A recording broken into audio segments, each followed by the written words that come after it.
క్రింద ఇచ్చిన సమాసంలో ఘాతాంకాలను ధనాత్మక సంఖ్యలుగా మార్చి x స్థానంలో 2ను ప్రతిక్షేపించి విలువను కనుక్కోండి.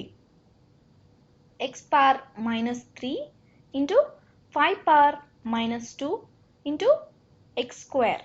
మనకు ఘాతాంకం రుణ సంఖ్య కనుక ఉంటే దానిని ధనాత్మక సంఖ్యగా మార్చాలంటే 1 అదే ఆధారాన్ని ధన సంఖ్యను ఘాతాంకంగా రాయవలెను.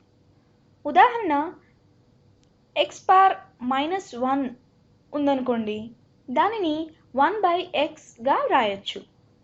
ఇదే సూత్రాన్ని మన లెక్కలో అన్వయిస్తే మనకు 1/x³ into 1/5² into x square వస్తుంది.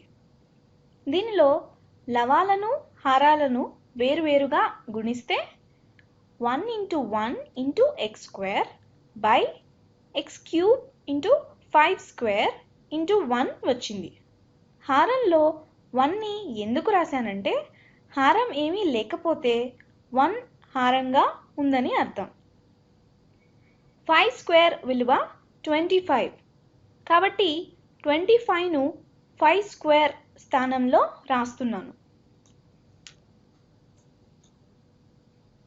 లవంలో x² వచ్చింది. హారంలో 25x³ ఉంది. దీనిని ఇంకా సూక్ష్మీకరించాలంటే లవ హారాలను x² భాగించాలి. x²ను x² చే భాగిస్తే మనకు 1 వస్తుంది. x³ x² చే భాగిస్తే మనకు x మిగులుతుంది. లేదా ఘాతాంక న్యాయాలను ఉపయోగిస్తే కూడా ఇదే ఫలితం వస్తుంది. x² అనేది x పవర్ 2 - 3కి సమానం అవుతుంది. అంటే x పవర్ -1 అవుతుంది. కానీ x పవర్ -1 అంటే 1/x, కాబట్టి ఏ విధంగా చూసినా మనకు ఒకే ఫలితం వస్తుంది.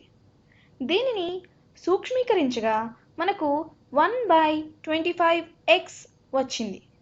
దీనిలో x విలువ 2గా ప్రతిక్షేపిస్తే x = 2 అంటే 1/25 ఇంటూ 2 అంటే 1/50. ఈ రకంగా ఘాతాంకాలను ధనాత్మకంగా మార్చి విలువను ప్రతిక్షేపించి సూక్ష్మీకరించవచ్చు.